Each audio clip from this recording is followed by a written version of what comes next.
Welcome to Centennial Oral Histories, a series featuring former and current leaders of Duke University, sharing reflections on their time at Duke and their hopes for Duke's future. Please enjoy this discussion with Vince Price, Duke's 10th and current president. He is interviewed by Ann Pelham, a Duke alumna and member of the Board of Trustees.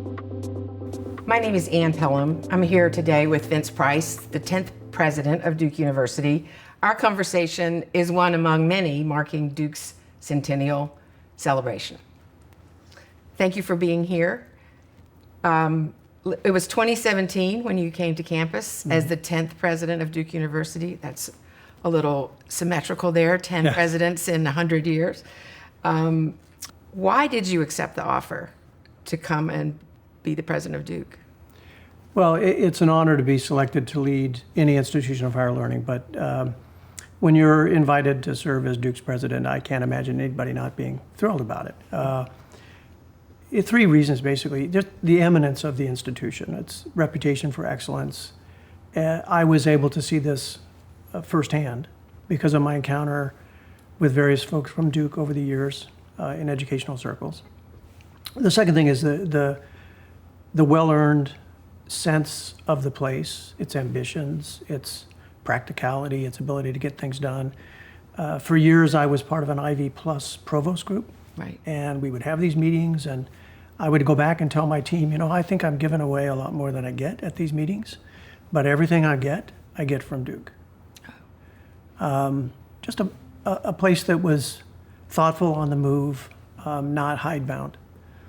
And then the third thing was a real, I would say, curiosity, because I didn't really know this region of the country then all that well, but a sense that this was the right time for the South in general, but this part of the South, to deal with some of the issues that have certainly been on our plates here at Duke. But just the growth of the Triangle. I was given a fantastic tour of Durham as part of the recruitment process, I guess you would say. And Scott Seelig, who helps with real estate here in town, his charge was to give me and Annette a tour of Durham and then a tour of campus. Our tour of campus was non-existent because he spent all of his time in Durham. And we walked through the then under construction Chesterfield building. And it was just amazing to see what Durham represented, the partnership there. I was part of a campus that had built an innovation district, kind of a place for spin-offs on the campus, kind of a Centennial campus move as was done at NC State. This is amazing. There's no need for this at Duke because Durham is on fire. So all of those things just made me so excited about it, notwithstanding the blunder that I committed in my very first interview with the search committee. I knew that Duke, I knew about the Blue Devils. I knew the school colors were blue. I was not educated on the necessity of respecting shades of blue. I wore a tie that was, sadly, Pen blue? It was not pen blue. It was even worse. It was Tar Heel blue. Oh, no. Yes, and we had a lovely conversation. And toward the end of the interview, Valerie Ashby spoke up, I'm sure on behalf of the whole committee, and said, this has been a great meeting, but your tie is driving me crazy. That's a great story. It was drawn to my attention. I have not committed that mistake since. I think there's probably not a stitch of baby blue in your entire wardrobe. I studiously avoid it. we get a pass on shirts. Yes. Pass on shirts, but that is it. And respecting the wardrobe rules, absolutely essential. I have a few articles of clothing that, they get close to that line. You just keep them in the closet. I do the same thing when I'm shopping. Can't look at that. Exactly. And by the way, difficult for me because I grew up a UCLA fan. So I had to be sort of trained out of the slightest interest in that shade of blue. Just a quick follow-up on your comments about Durham and Duke's presence in the city. I think I remember Scott Seelig describing it, or Tom and Trask.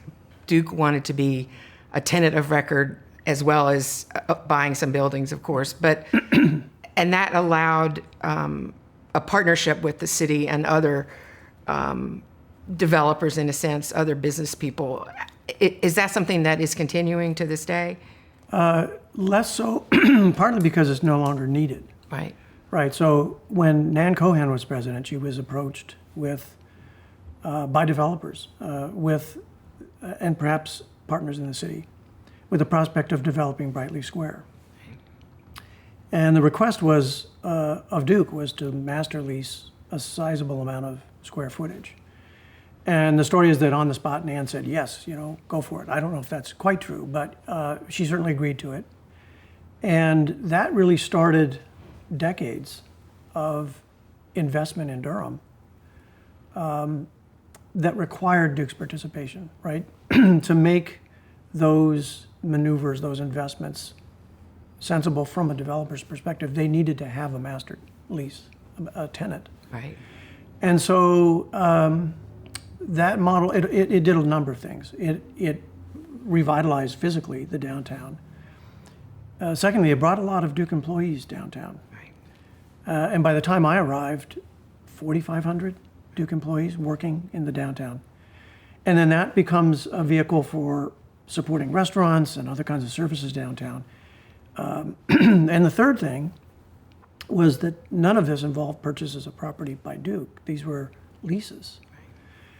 The challenge there, by the way, is that with all these Duke signs downtown, people falsely assume that Duke owns property downtown, but that was never the objective.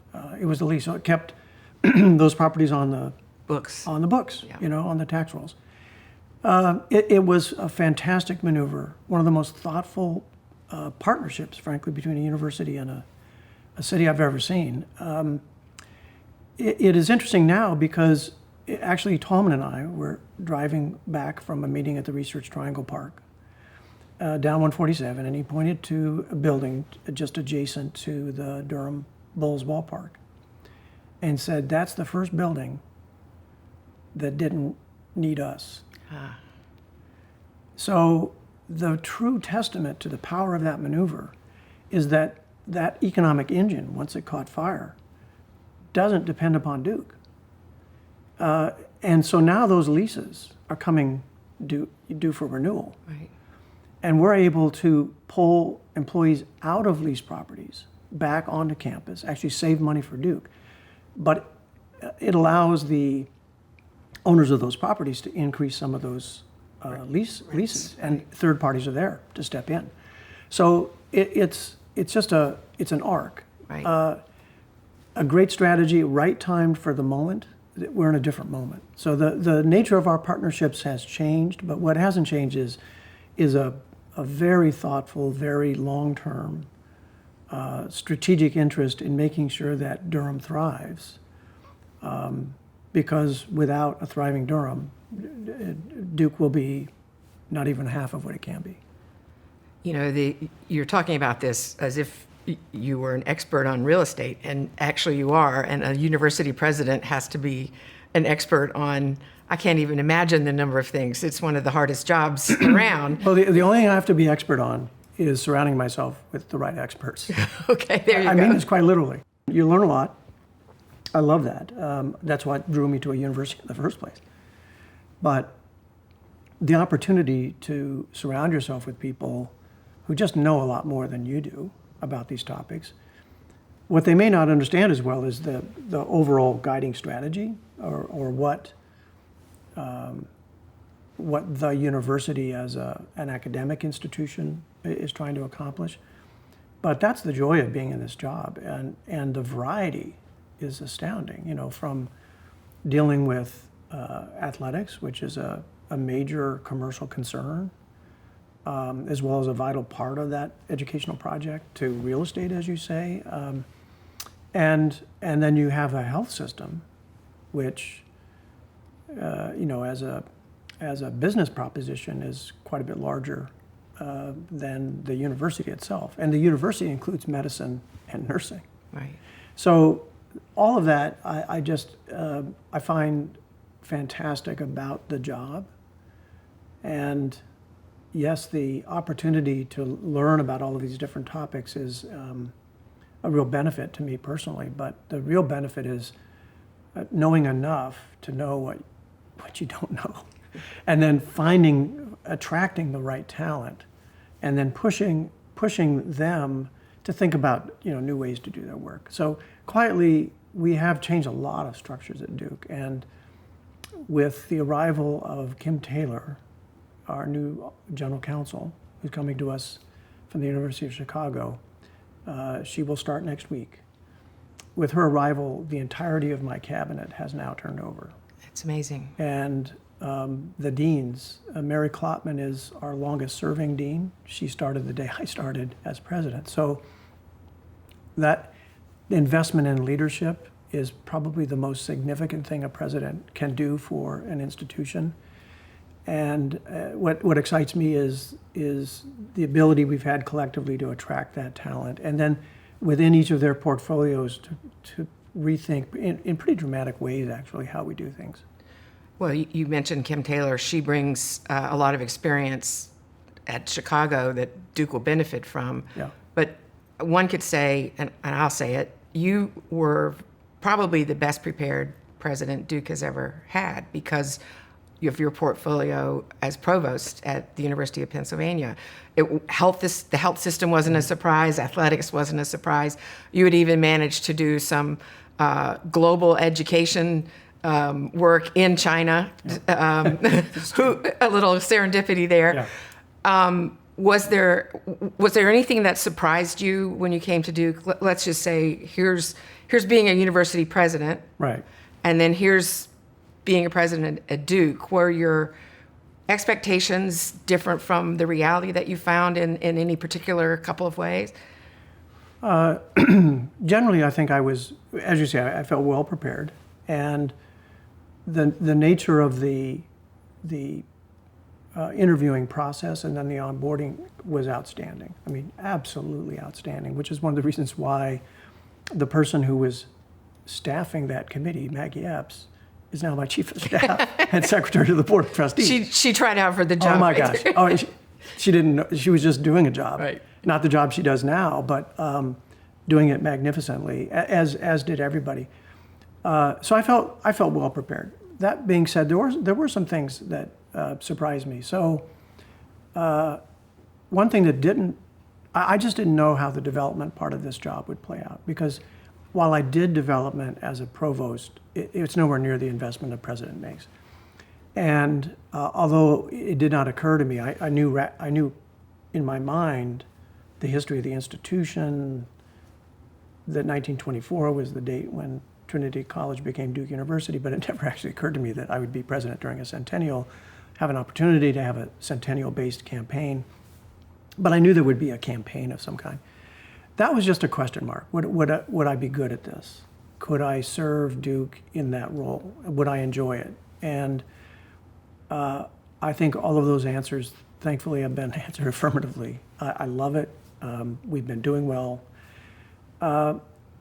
One thing, but maybe two things that surprised me.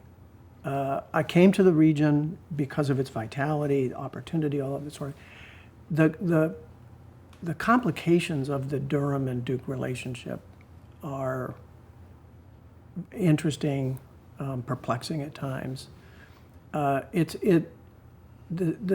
had a sense of it, but not a deep grounding in it. And when we ran into this whole fiasco over light rail, it just all came together. And that was a surprise to me. It was a surprise to me that the willingness of city leadership and even regional leadership to just turn on a dime and just attack Duke, knowing actually that it's just an attack strategy. I mean, I had people quietly thanking me for staking out Duke's position, but they weren't out there defending Duke, right? So your allies can't always be thought of as allies in this context. And we're working very hard at changing that. Stephanie Williams, the Vice President for Community Affairs, has been fantastic. That takes a long time. If it takes years to build distrust, it takes double that amount of time to build trust. And the it's just a complicated relationship. And so that was new to me. Maybe I had indications of it. I had no real sense of it, deep sense of it. Also, when I was arriving, the leadership of the city was transitioning. And the new political climate was very different than what my predecessors had faced.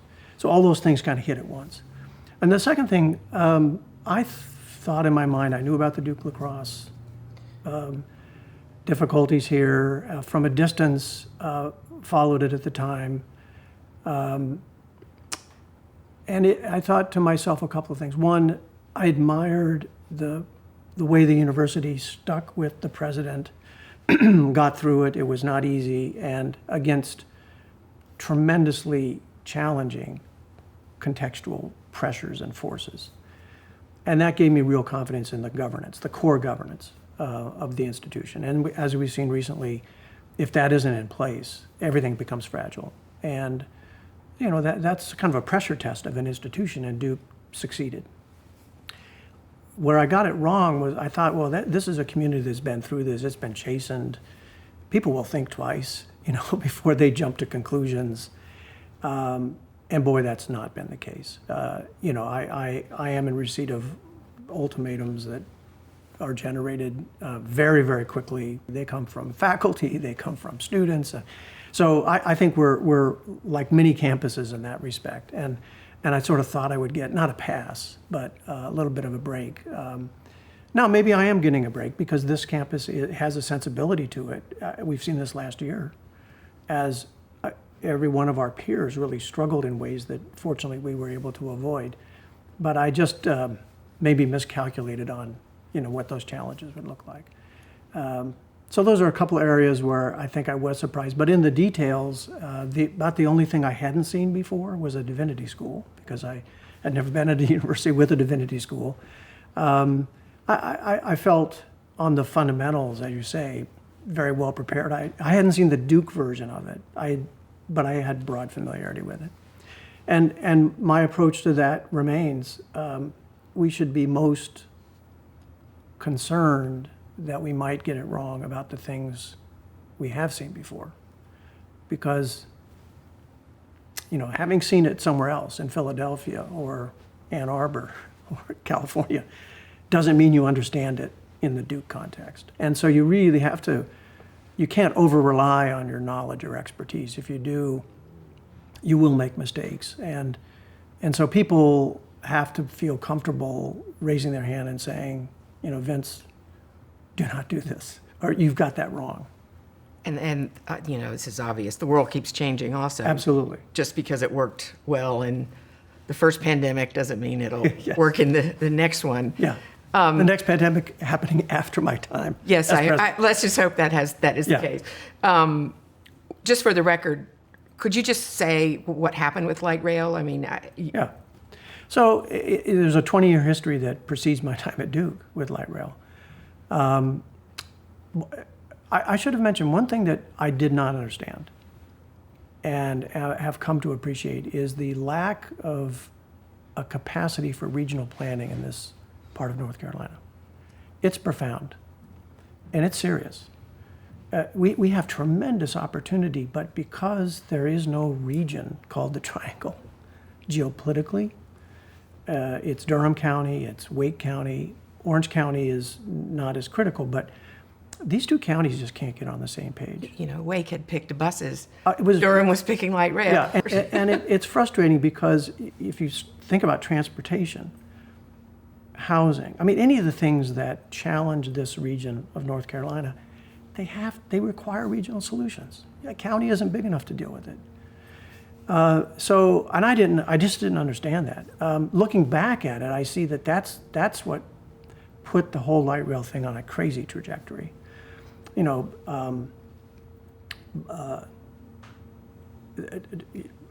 Tax proposals were floated and passed. A funding plan was developed to support regional transportation.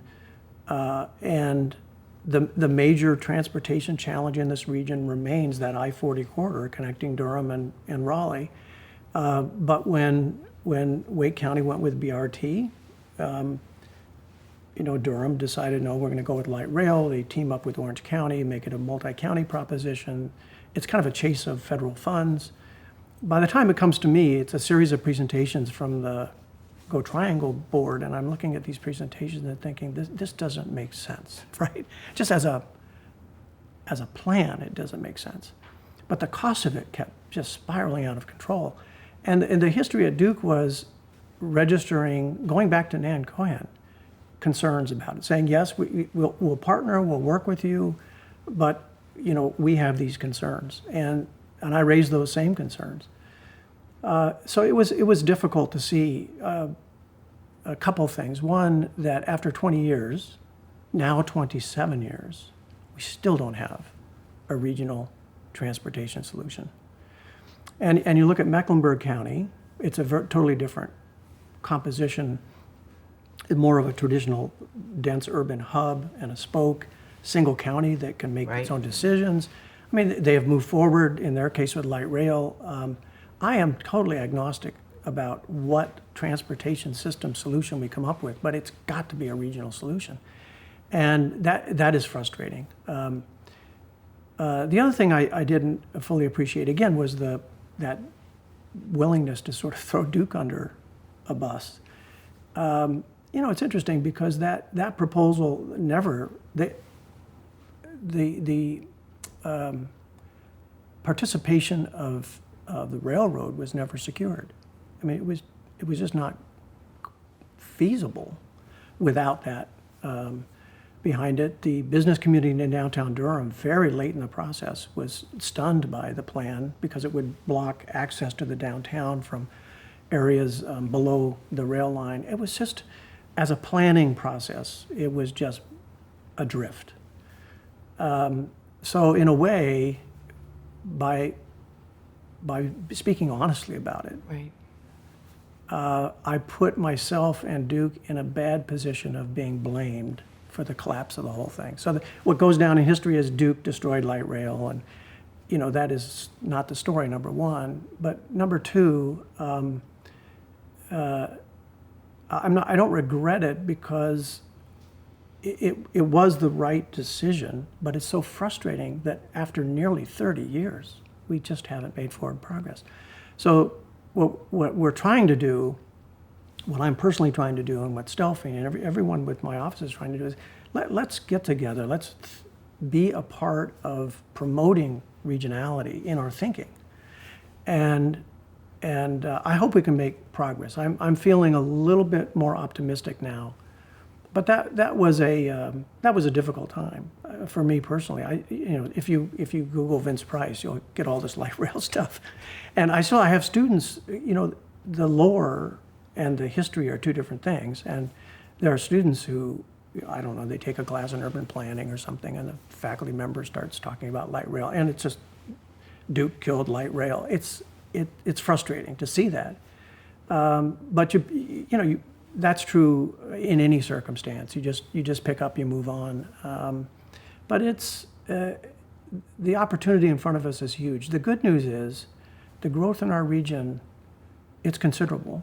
We're one of the fastest growing parts of the country. Isn't Wake County one of the fastest growing counties? It is the second. Not to mention Durham, but yeah, Wake is, I think, second fastest growing county at the moment, and one of the zip codes around Cary is the fastest growing zip code in the country. where the Duke Hospital is. Yes, indeed. The growth is still, so the influx of population and so on is still manageable, but if we don't take care of the infrastructure, the educational infrastructure, the transportation infrastructure, deal with housing. Again, these are all regional, if not statewide challenges. Then that growth at a certain point becomes your enemy. It starts to undercut the quality of life rather than improve it. And we have huge upside opportunity also to rethink how you manage economic boom times, because they've been so poorly managed everywhere else in the country. You look at the Bay Area, it is a shell of its former self. It burns white hot and then burns out. And you see this in Austin, you see this in the Boston corridor, wherever you have these innovation booms. So there's an opportunity here to do it differently, help the residential populations already here participate in the economic boom, reskill and upskill workers so they can step into these jobs. North Carolina is doing a fair amount of that. We could do better on that front.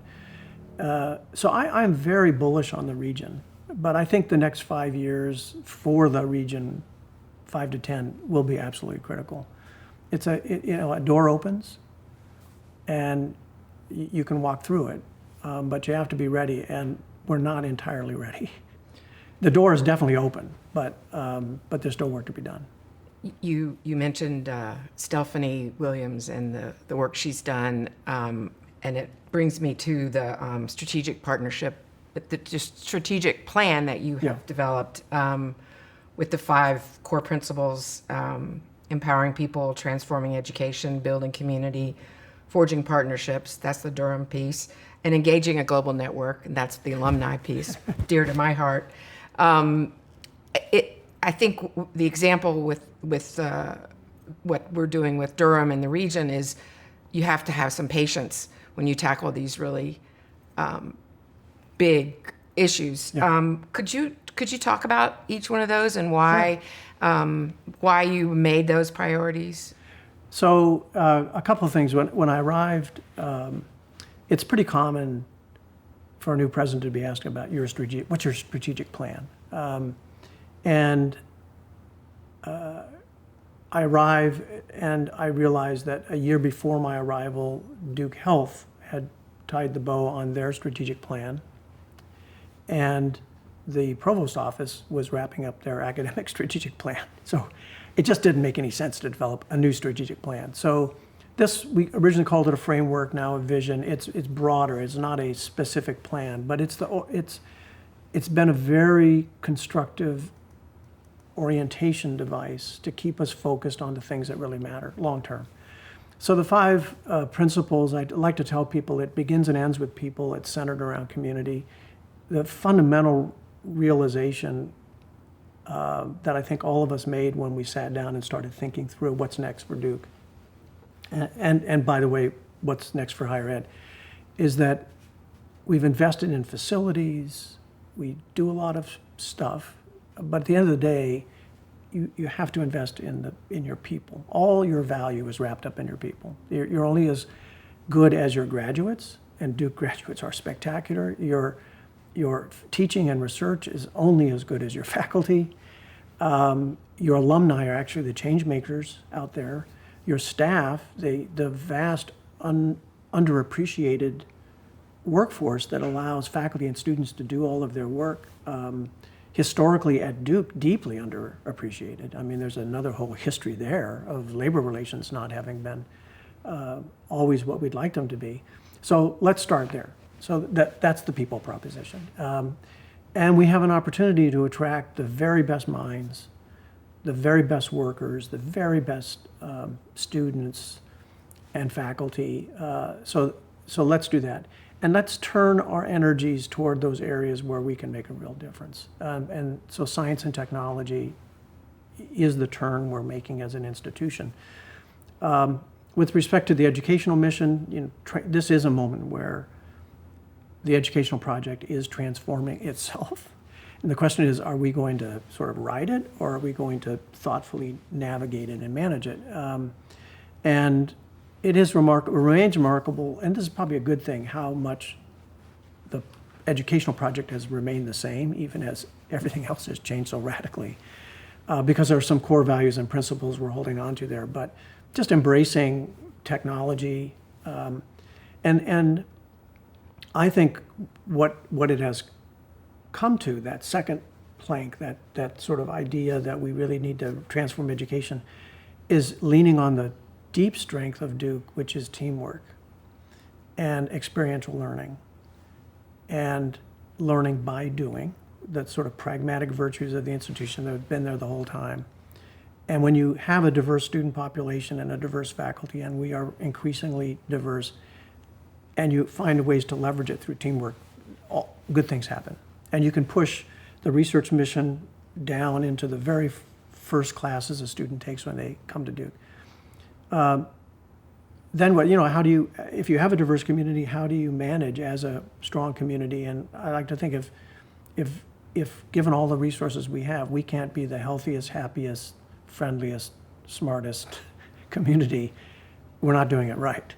Because with all those resources, if Duke can't do it, I don't see how Durham does it, I don't see how North Carolina does it, et cetera. So thinking through community, what community means, what it means for the student experience, that led to what is now Quad X and those interventions. But also, we do regular culture surveys of students, faculty, and staff to make sure they're feeling rewarded by their work, and just leaning hard into community. The fourth piece really is the partnership piece, partnering with purpose, not just in Durham, but throughout the state. We've got to find ways to connect to the rural parts of Carolina, especially Eastern Carolina. Interestingly, if you look at where Duke is, we are all over the state. We're out in Beaufort, but then there's a whole series of counties there where we're not as active or present. So how do you think about things that students love? The Duke Engage, is a super popular program, but if you look at where students like to go, they like to go to exotic places. So let's think about forming partnerships where we can do the most good with the least and most reasonable expenditure of time and money. And risk. And then you have this, coming back to the people proposition, when you think about those alumni, amazing alumni. I'm sitting next to one. Sadly, I am not one. I feel like an honorary member. You are, definitely. But just an extraordinary collection of people. And, I've oftentimes thought that if you take any question, any problem, and you start by asking, what does Duke have? You tend to look at the faculty. And what you realize when you start looking carefully is we have more than meets the eye. Usually because it's in places you wouldn't expect to find it. You have to look over all 10 schools. But it's amazing what we have. But then if you look out into that network of now 200,000 people, or you extend it to the friends of Duke and the networks where we're collaborating, it is orders of magnitude more expertise, knowledge, opportunity, all those things. So if you could mobilize that and sync it with what we're doing, my gosh, you would see a quantum leap, literally, in your impact. So that's an exciting proposition. So those 5 pieces, they came together as that strategic vision. It's at a high enough level where it helps us think about these initiatives we've launched, the climate commitment, Quad X, the Forever Learning Institute in the case of alumni affairs. All of these things, they fit together as part of that larger framework. And what I like about it is they don't just tap into one of those 5 things. They typically tap into all 5. Right. Yeah. Across all of them. You mentioned climate change, Quad X. I've got a list in front of me. Duke's commitment to diversity and inclusion, investments in science and technology, and ways to make the Duke education more affordable. Yeah. Those are all cross-cutting on all those things. Maybe science and technology, and those. Could you talk about that a little? Sure. So again, as part of my looking in at Duke during the transition, there were conversations in my very first meeting with the committee about science and technology, and I think there was a sense, frankly, in the committee that we ought to go out and get a scientist to be our president, Just to make a statement. Well, no, understandably, because the institution, the origins of Trinity College and the traditional strengths built at Duke were largely in the humanities and social sciences. And so we rose to eminence on those fields.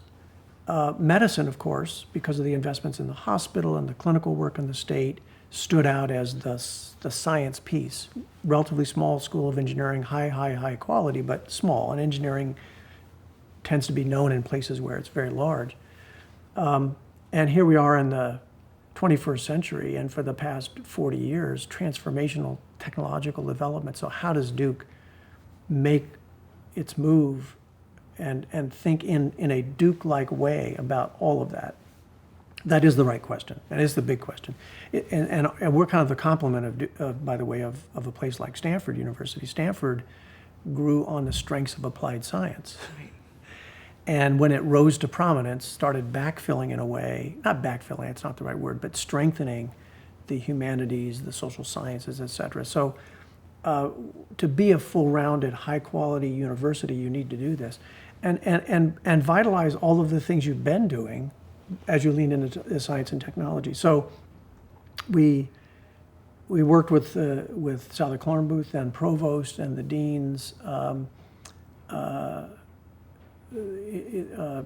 working with Duke Health very closely to think about signature areas of science where we should invest. How can we develop a model where we lean on our interdisciplinary strengths to recruit the right kinds of scientists to Duke? How do we build a foundation in data science that supports all of the sciences? That work has been super exciting. It has been impactful, deeply impactful already. And I think it's now that we're zeroing in on certain areas of science where we have achieved a requisite level of distinction and it can become understood as the place to be. In quantum computing, in certain areas associated with immunology, lean on those strengths. We've always had historical strengths in bioengineering, et cetera. So how do we drive that forward? You almost So that's have been to fun. have a cluster, right? You do, and that's what we've been doing. We had a strategy early on. It's colloquially being known as the sort of best athlete model, which is you're less focused on strategically identifying an area of science than opportunistically looking for the very best scientists you can find in whatever field. And by recruiting them, they bring along, they attract attention, they bring along students and other scientists, and now you have the gravitational pull and you can move in those areas. It's not an either or, it's a both and strategy, and will continue to be. But I think we're in a much better, I don't think I know, we are in a much better position today, 7 years in, to lay down bets in specific areas around specific clusters of scientists than we were when I arrived. So that's truly exciting. And then the need to think about artificial intelligence and how we advance data science in a deeply interdisciplinary way is producing a lot of very creative thinking about a different approach to computing and a school for computing that would essentially be virtual, would span all 10 existing schools, marshal everything from the fundamental science behind it, as we've done in the area of quantum computing, for example, where we're laying down bets on this trapped ion technology, to the most applied areas, public policy, legal issues surrounding it. Think about the substantive applications of artificial intelligence in domains where it can assist in promoting human health, build economic wealth, help us manage our own portfolio and live up to our value commitments, right, respecting climate. So Duke is going to do this and do it so much better than any other university because of the creative approach we've taken. But the infrastructure we're building on was already there because of the Science and Technology Initiative. So just to put it in old-fashioned terms, computer science has been one of the most popular majors at Duke. And what it sounds like you're saying is that this approach will allow a student in any discipline with any major to have an opportunity to be literate in data and understand. Not just an opportunity, they will have to. Okay. Right? Today they have to, because they walk around with their brains in a pocket. We all do.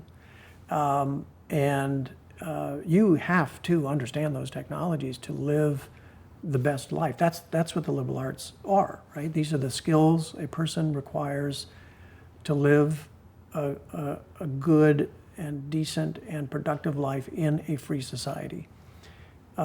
So there's nothing more liberal arts oriented than a really deep education in technology right now. And so that's I think it's consistent with all those core values, but it has different layers to it. So every student, regardless of what they study, the same way we're approaching climate change, it is just not responsible to think about what you do professionally, what you do as a consumer, what you do raising a family, doing anything, without being thoughtful about your environment and how you're affecting it. So we're driving attention to climate change into every part of the curriculum. And so we're doing the same with technology, specifically with artificial intelligence. It's the similar kind of move. Then there's a layer which is for those people in fields where they want to go deeper. So someone who studies literature or philosophy and wants to think deeply about the philosophical kind of implications of approaches to addressing climate change, or what artificial intelligence means for human intelligence, the soul, they can go deeper and think about how their technical expertise or their knowledge in this domain can be linked to their professional interests. And then there's a third layer, which is, as a research institution, we need to be at the vanguard of this. So within those areas of computer science, electrical engineering, public policy, you name it, for those people who say, this is how I will make an impact on the world, it will be through an artificial intelligence, they can go deep. And they can go deep quickly. They don't have to warm up to it and go out and get a PhD. They can dive in as an undergraduate.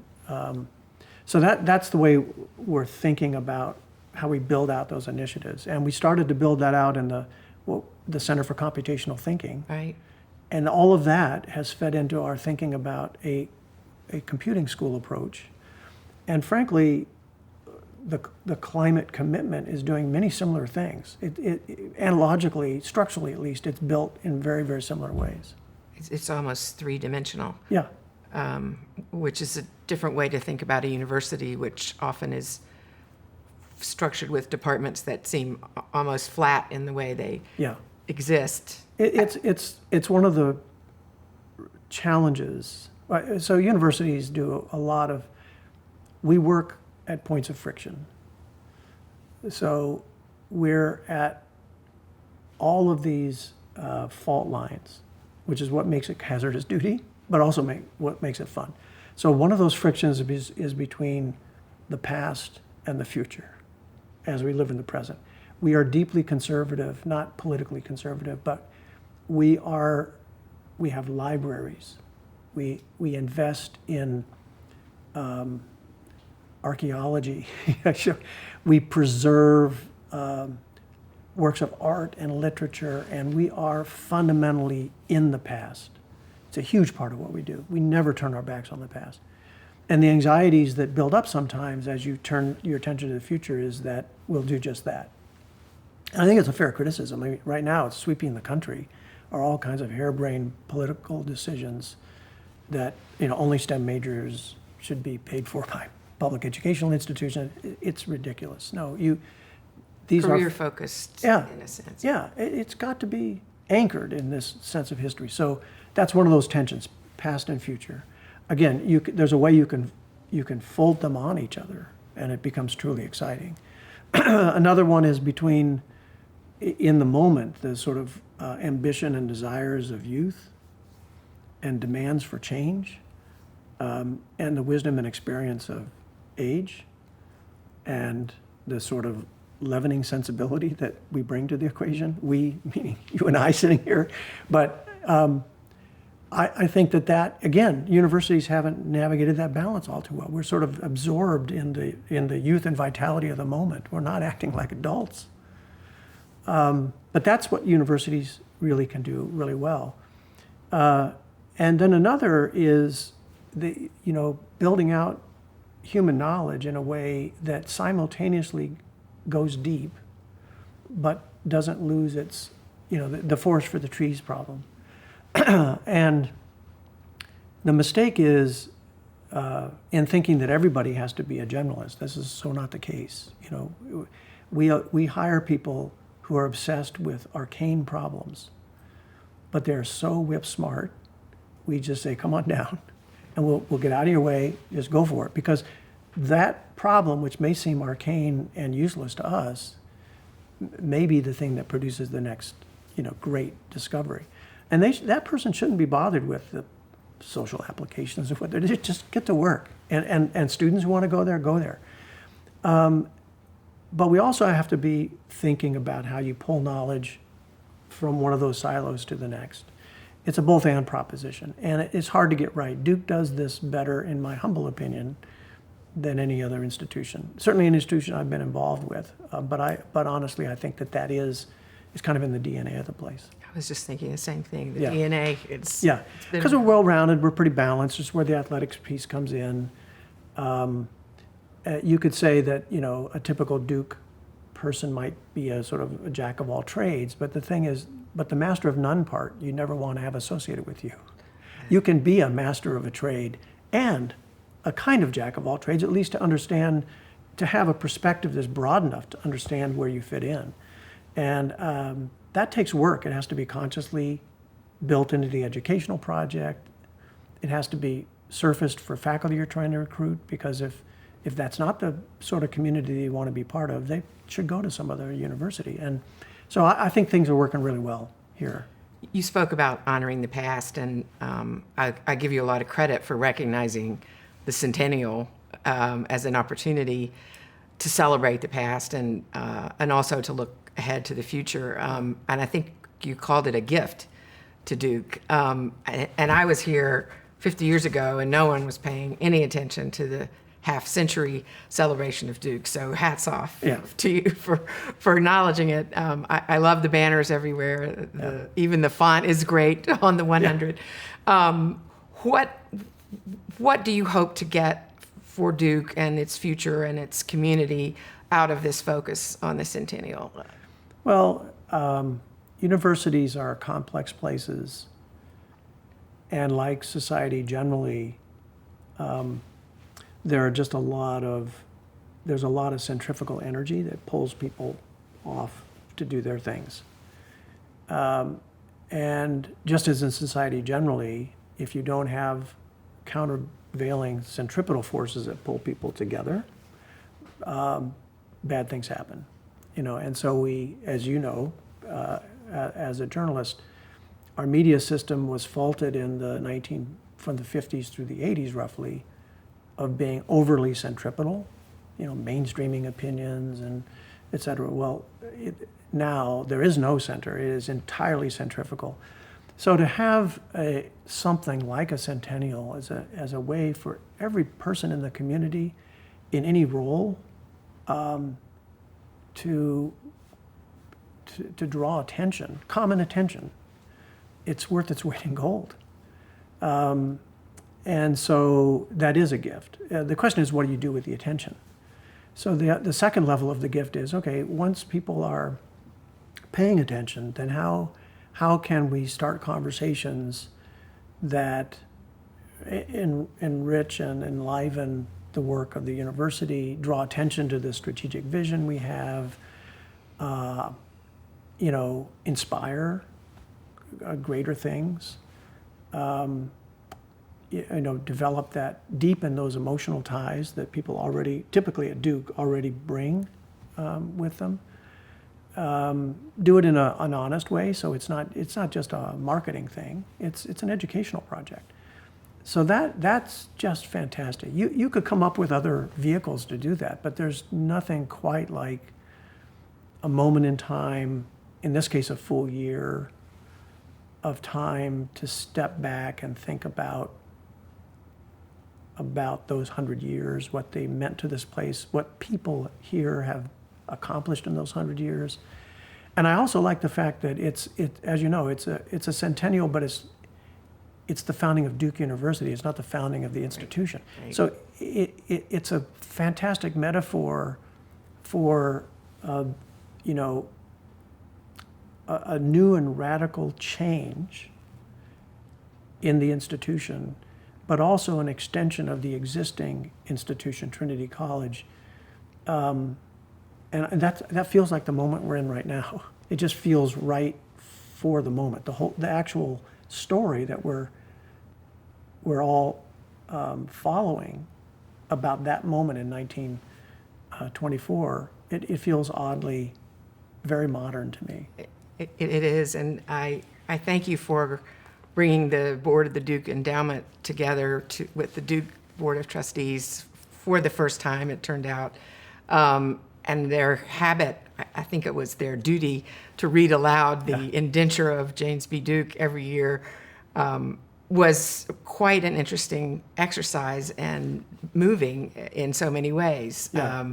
And I think the thing about the Centennial that has so much promise is the ability to carry forward that community building element and that tradition, that recognition of the traditions that's so much part of this year's. In other words, it doesn't end just because the Centennial year has ended. No, it is like an anniversary moment where you renew your wedding vows. And that indenture is it's long and legalistic. You've heard it read, and we will read it again, I assure you. But it's an impressive document because James B. Duke was a wise investor. He thought of his philanthropy.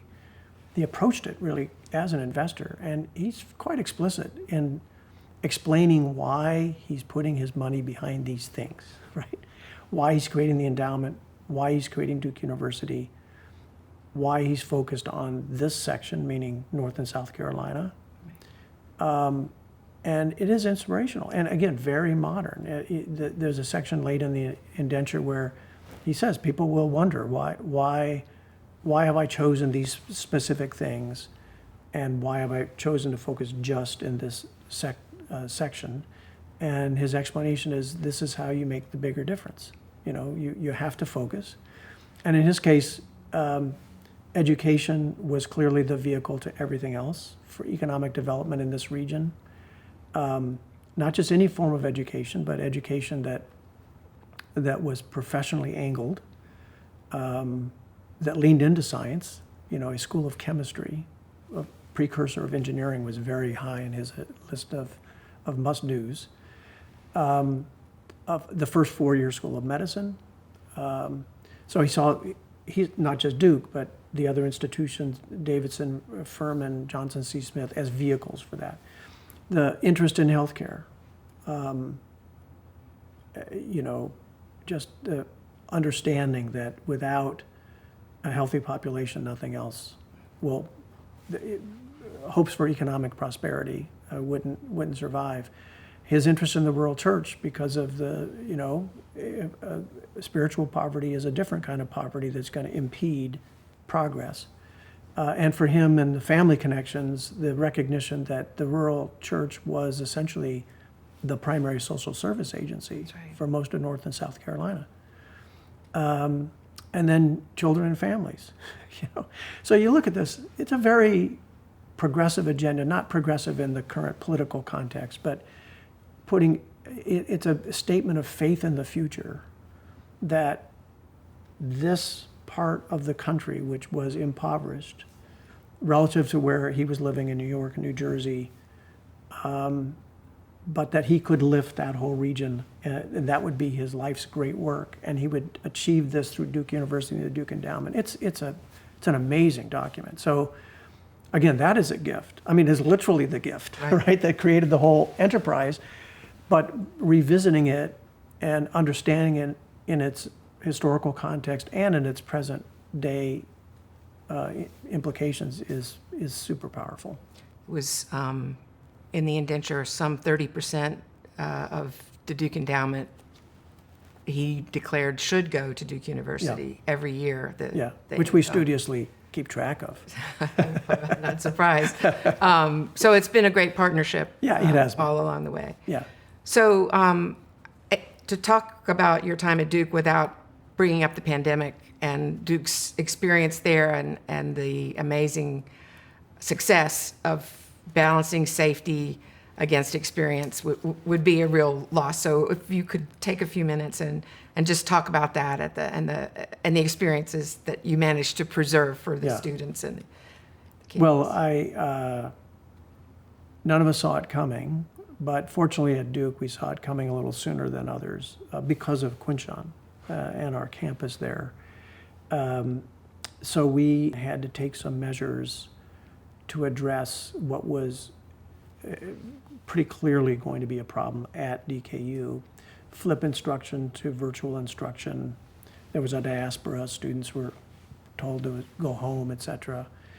And that was not easy. I mean, this is a fledgling university, just a few years into its undergraduate life. Very traumatic, but managed as almost all DKU things are managed in close concert with staff at Duke, figuring out how to do all these things.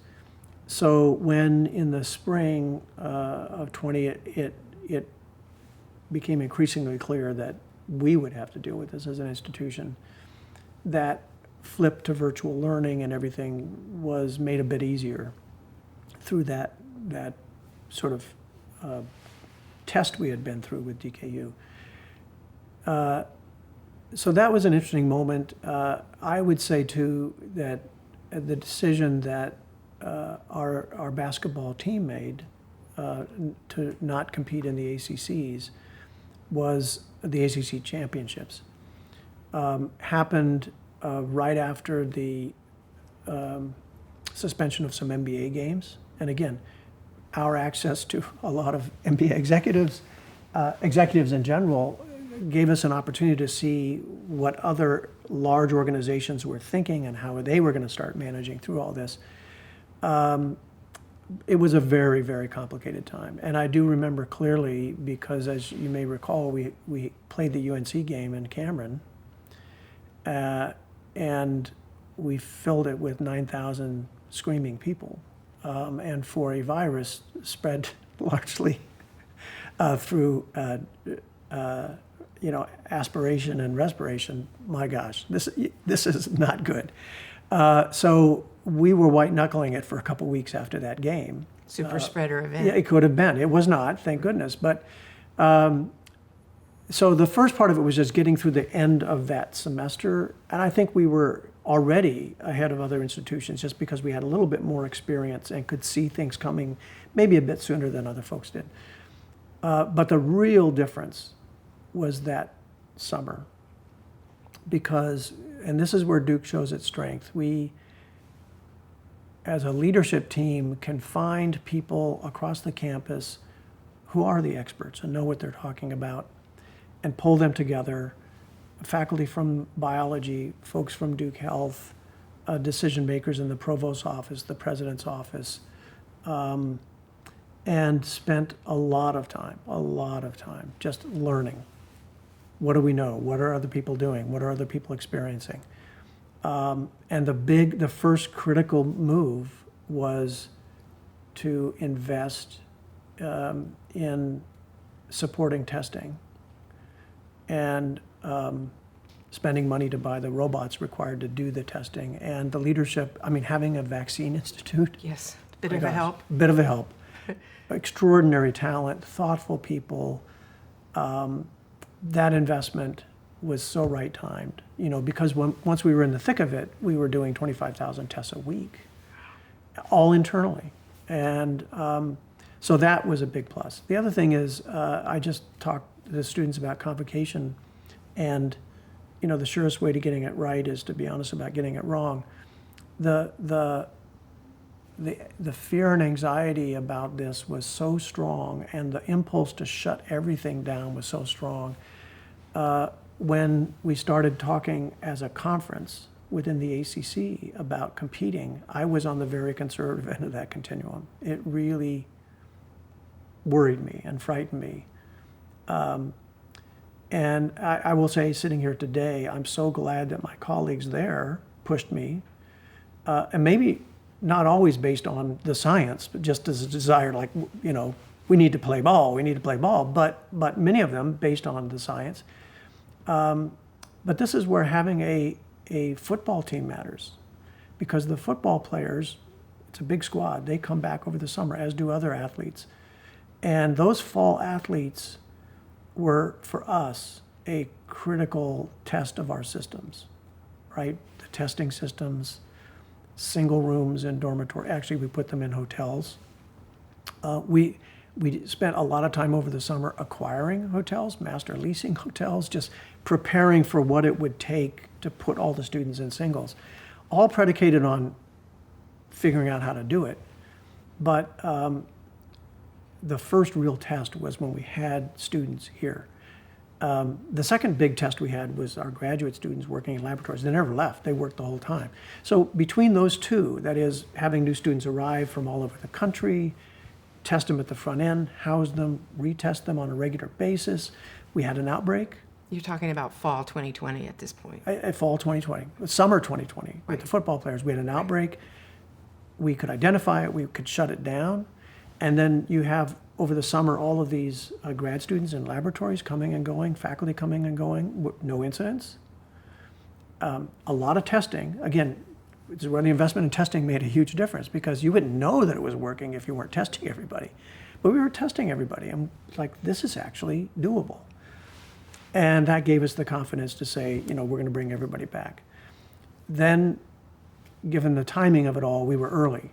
So I will say that was another big white knuckle moment for us, because we didn't have the benefit of seeing how this was going to fly elsewhere. And it didn't go well at NC State or UNC, as you may recall.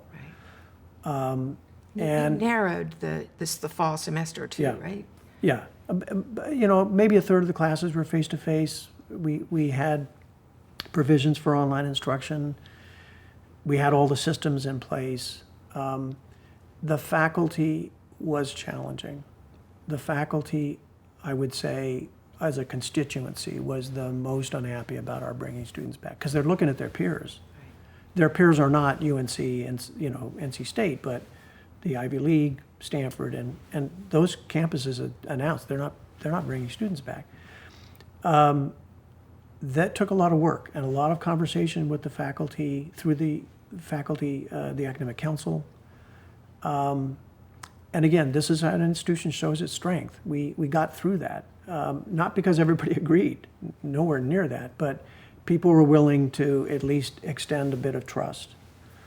And then, thank goodness, we did manage the arrival of the new students, some outbreaks that we could stop. And then once I think the community saw, hey, this actually works, then there's a sense of, okay, we can trust these folks. Not everybody was happy. Some people felt it was way too restrictive. I completely understand that.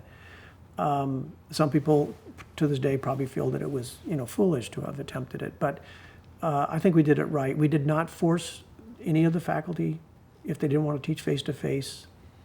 And we were hoping that we could support about a third of the courses face-to-face, and it turned out that actually matched roughly what the faculty was interested in doing.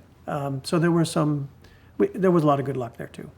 But it was, for the community, I think, a powerful moment. I just remember how well the students did and how Was it called the Duke Compact? Yeah, they were so thoughtful, so understanding. We have to remind ourselves, the conversation in most of the country was how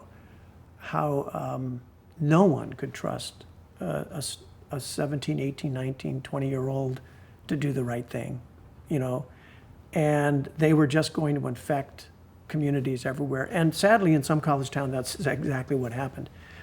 But here, the sense was, look, Durham needs these students. The local restaurants need these students. Economically, they're vital.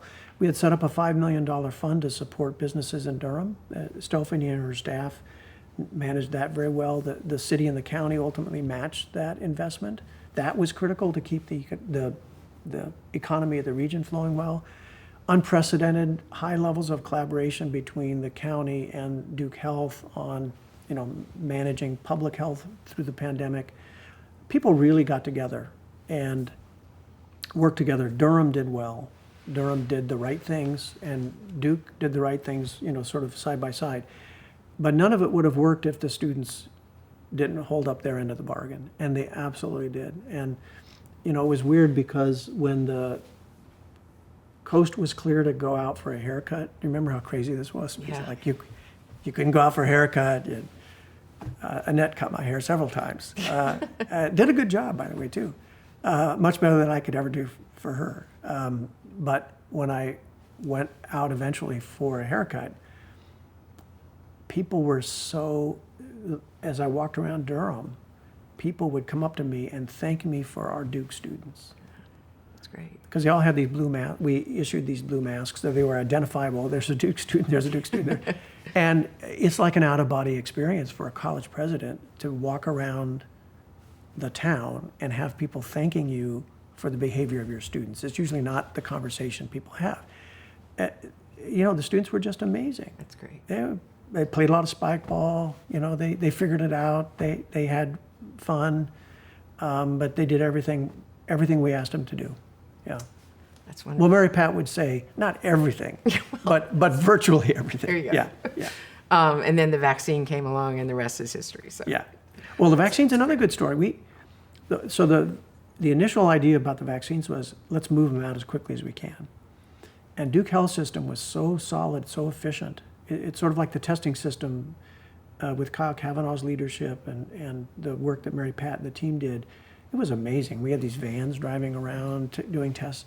Well, Duke Health, when we rolled out vaccines, we're nowhere near the largest health system in North Carolina. We were dispensing far more vaccines than any other health system in North Carolina. They recalculated, how they would distribute vaccines, but boy, they came and they went. It was amazing. I had a woman on a Saturday morning when we started. We used the Carr Center here as a vaccination site, and Saturday morning, there's a knock on the door, and I look outside, and the dogs are barking, and I see a FedEx truck drive away, and I think, FedEx driver left a package here. I open the front door, and there is a FedEx package. The truck's driving away, but there's a woman standing there, elderly woman, and I'm thinking, what, is she hand delivering the package, or like she's no longer in her truck? And she said, I'm here for my vaccine. At the Hart House. At the Hart House.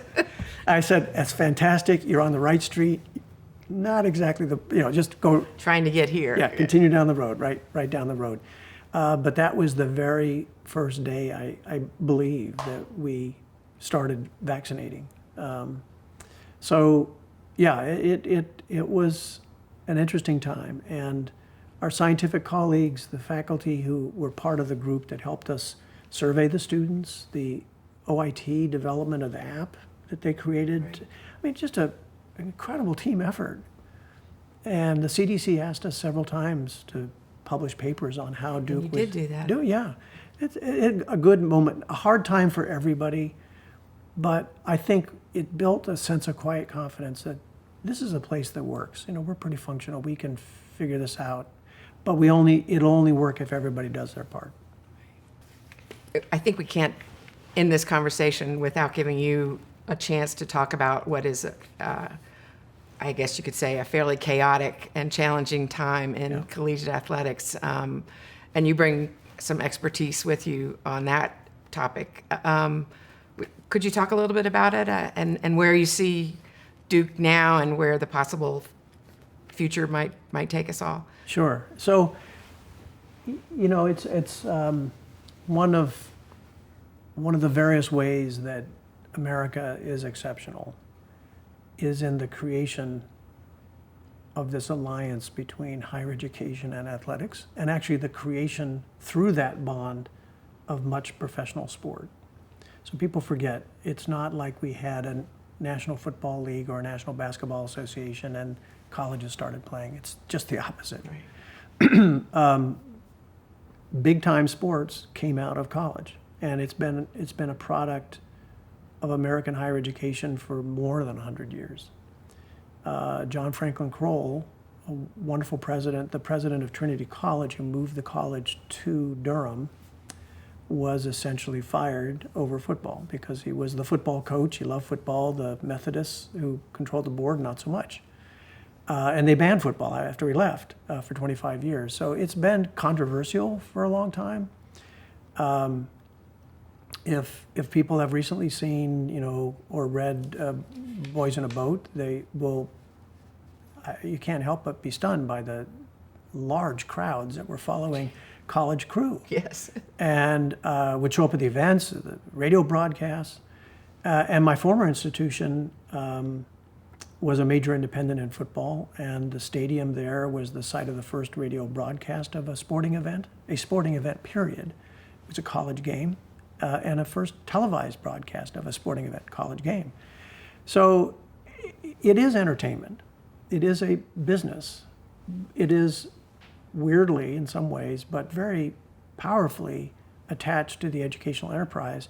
And it is our Olympic system. It's what allowed the U.S. just to come home from Paris with more medals than any other country in the world. It's all those things. I love it. It was one of the, and continues to be one of the major attractions of being at a place like Duke. To commit to excellence on the field, on the court, as well as in the classroom, it's powerful. Not easy to do, and doing it right takes time, energy, a steadfast commitment to your core values, et cetera. So right now, obviously it's a major shakeup because the business side of this has become so large, mainly football. It's 80% of all the revenues tied up in football. I am very concerned about the directions it's taken because at a place like Duke where we actually believe in scholar athletes, you don't want to go down this road of having athletes who are merely attached to a college as a kind of marketing gimmick, right? Because the whole enterprise is intercollegiate athletics. So trying to preserve that in an environment right now where NIL, which was court mandated without a lot of thought, and is interesting because a viable market for name, image, or likeness, which is what NIL stands for, makes perfect sense. We've had athletes here at Duke for years who had significant value attached to their name, their image, and likeness. And the O'Bannon case, which is one of the cases that came out of UCLA, probably a legitimate concern that here an athlete is prevented from making money. It's a restriction on trade. And we backed ourselves into a lot of bad practices. You won't let tennis players teach tennis lessons. It's a little draconian. It just doesn't make sense. We let musicians teach music lessons. So the kind of hyper-regulatory structures were nobody's friend. But the overcorrection has been so dramatic because there's a handful of athletes every year who have legitimate value attached to their name, image, or likeness. But now it's a floodgate just to pay athletes. And, you know, it's mandated. So the question is, how do you do it? And that's what we're struggling with. We're working through this. How do you recognize that you have a student, they're engaged in activities that are generating commercial activity for the institution and creating value for the institution? How can they participate in that in a reasonable way? That's not a bad thing to be doing, but the context in which we're doing it is just crazy. Mainly driven by court cases or misguided legislation, and with no longer any antitrust protections. So it's a tough world, but the thing about Duke is, what I love about our institution is we have one of the best athletic directors in the country in Nita King. We have coaches who are not avaricious. It's not like they're just out there saying, I need money to do X, Y, and Z. They want to do right by their programs and their athletes, but do it in a thoughtful way. And we recruit a different kind of athlete because we're in a relatively small number of institutions, one of a relatively small number of institutions that can deliver on that promise of the highest quality educational experience and the highest quality athletic experience. And so we're drawing students who want that. They do want to participate in opportunities to make money, and they should. That's not exactly pay for play, which is where the whole system is headed. So we'll have to figure this out. We also have donors at Duke who are distinctive because they don't harass us the way donors at other universities do. Meaning, they don't Monday morning quarterback us in the case of football. They don't They don't want to be the general manager of the basketball team. And there are a lot of people out there who are supporting universities who orient to the university that way. And that's not our donor community. They want to do right by Duke. So there's been a lot of healthy conversation about how Duke retains its core values, but we don't give up, we don't throw the baby with the bath. It would be a terrible tragedy to start cutting sports, eliminating football. People, without thinking about it, say, well, just cut football. But football that's where all the revenues are. So without it, how do you support all those other activities? We're able right now, because of the commercial activity, to subsidize all these other sports. And that's a wonderful thing. So I just want to retain that ability to cross-subsidize, but not at the expense of the educational venture. So everything I've seen to date at Duke makes me feel heartened. Well, it certainly, one thing we can be sure of is that it's not going to stay the same. No. It's going to keep changing. No, but that was true. I had a colleague years ago who studied sports journalism, and he was quite interested in journalism around football in the early part of the 20th century. And there was a lot of debate then about, these are not real students. These are just ringers brought in to play football. And it was a brutal sport. They didn't have the gear they have today. And it's a fairly brutal sport, even with all the gear students wear today. But the interesting difference was all the ringers were in medicine or law, because those were not real serious subjects. So it shows you how in some ways the world has not changed. That is, the professionalism of athletics, they're not serious students. They're just. But what's weird is that they're in the schools that we now think of as the top of the academic, the pinnacle of academic accomplishment. Then, the university was a liberal arts college with forays into professional work, a different world. So, many things stay the same, many things change quite dramatically. Well, I'm sure Duke is going to keep changing. If you're looking at the next century or the Duke 200 years from now, what would you expect to see?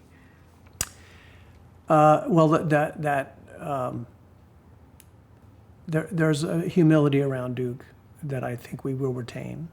One of the reasons we have flourished is we have prevented ourselves from ever feeling too full of ourselves. And that's partly given our heritage here in the South. I think that's a very positive thing. At the same time, as this part of the country prospers and rises and grows in significance, and as Duke's ability to quietly get things done becomes more and more and more widely recognized, it's already happening. We stand out for not just excellence, but true eminence as an institution. And then find ways to spread the wealth intellectually, with respect to how we interact with communities, and become what the indenture hoped Duke University would be, this powerful convener, a vehicle for economic and social and cultural and spiritual prosperity. I just can't believe that Duke won't just be a better version of Duke. And, we might adjust things here or there. Duke Blue kind of migrated from a Navy to this, wonderful electric blue we have today. Has it changed the true blue quality of Duke? No, it hasn't. It's just given us more opportunities to wear a wider array of clothing, because the throwbacks can look navy and all the modern stuff bright blue. So that will continue to change. I can't predict exactly in which ways those features of the institution will shift a little bit, but the trajectory we're on of increasing prominence, not at the cost of deep connection, partnership, ability to do right by a wide range of people. We will be more accessible. I think just a better version of Duke. So I'm going to get a little personal. Your wife, Annette Price, has been a great partner for you as you lead Duke. You have 2 adult children, and of course, Marlo and Cricket. Marlo and Cricket. Get the names right, Ann. So could you talk about your family? You have 2 adult children, and why is that an important part of your life? Well, it's an important part of every parent's life. The move to Duke came at a time when our kids were more or less launched. We were able, Annette and I, to come down here with the dogs. One of the early reads on the sort of fundamental decency of this part of the world was just how dog crazy people were. We put up a fence around part of the yard at Hard House for the dogs. They're doodles, right? They're doodles. And the number of people who comment on the fence and said, "Hey, I see your fences going up at the house. Do you have dogs?" 2 parts of that. First, I thought, wow, they're paying attention to that house. So I'm kind of in a fishbowl that they even noticed that there's a fence going up. But the fact that they were so eager to know if we had dogs, I thought a great commentary on just how decent the place is. But, I didn't come from a family with a lot of Duke connections. My inauguration was, for me personally, for us, me and Annette both, just a wonderful moment. I'm one of 8 siblings. They were all here. Sadly, my parents are no longer alive and were not alive to be here for that. But my uncle Greg, who just this past week passed away at age 94, he came. And this may sound maudlin, but he so loved that inauguration experience. He's being buried in the suit he bought for my inauguration. Oh, that's great. There's something about this place. It really is magical.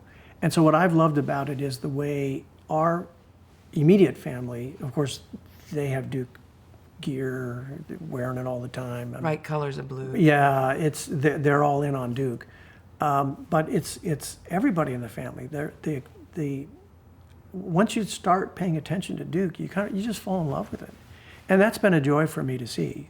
So the seamless sense of love you have for family, so easily transferred to a love of Duke and vice versa, is powerful. And of course, that's what Duke is. We're named for a family. We are closely connected to the Duke family historically. We have so many siblings going to school here right now. It's amazing. The Sansostis from Pittsburgh, I don't know if you've met them. All 5 of their sons have attended Duke. Wow. And very different people. Siblings oftentimes, in most families, will go to very different institutions, but they all have a similarly good experience at Duke. It speaks well of the place. So that piece of it, that sense of family and easy bonding to Duke has been amazing for me.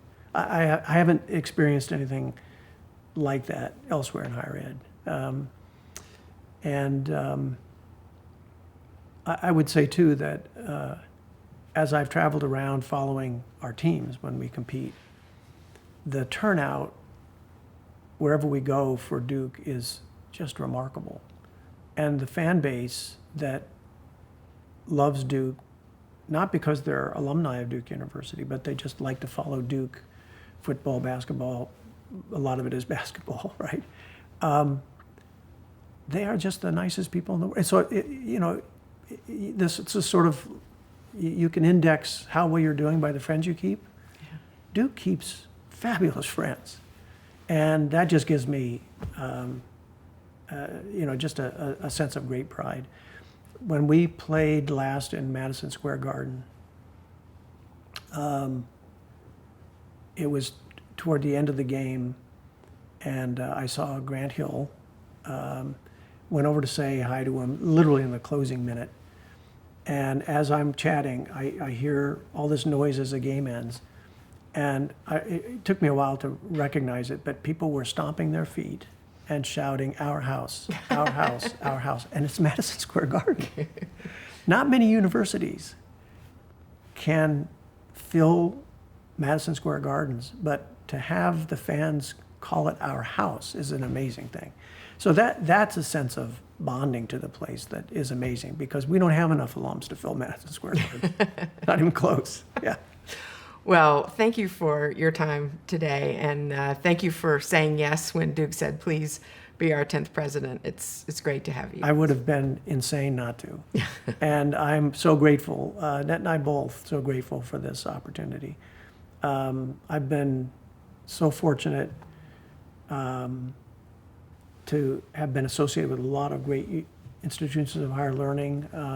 And I just felt like I was sort of buffeted about by fortune. And I'm like the luckiest guy on the planet, because it always worked out. It always worked out for me. But the absolute best luck I've ever experienced was being asked to be part of the Duke community. It's been spectacular. I have saved the best for last. Yeah. Great. Good. Thank you very much. Thank you. Appreciate it. Sure.